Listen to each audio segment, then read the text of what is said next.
Habari yako mama? Siko sawa. Kwani uko sawa mama? Nimekaa hapa siku 3 nikihadi wiki nilipata pesa ya kutoka kwenda shule.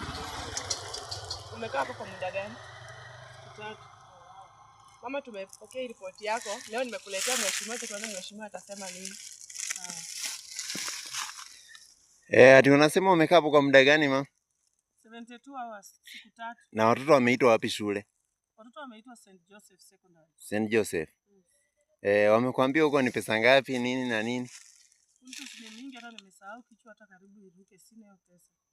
So mimi kama mheshimiwa nimeamua nitakupelekea watoto wako shule na nikupee 50,000. Ni kidogo?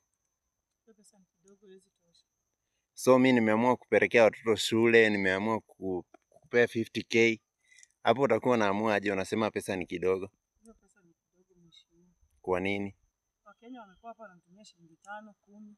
Labda nimeshika miti na hata siwezi angalia simu ngumu kutoka. Haya, sasa mimi nimeamua kutoa 50k. 50k unajua ni pesa mingi sana, yenye hata wewe mwenyewe huwezi pata. Hata haiwezi somesha hata mwanafunzi mmoja. Sasa kitu tutafanya madam, kama utaki hiyo 50k, wewe utatungoja hapo. Ikifika saa 3, ile kichapo utapata utakaa hapo tena. Saa 3, tumesema saa 3. Mheshimiwa anasema pesa ni kidogo. Amesema ni kidogo. Mimi nimeamua kumpea 50k, lakini kwa sababu ya hiyo kitu atapata ikifika saa 3, nimesema nikimpata hapo ni kichapo. Mama, umesikia ikifika saa 3 ni kichapo.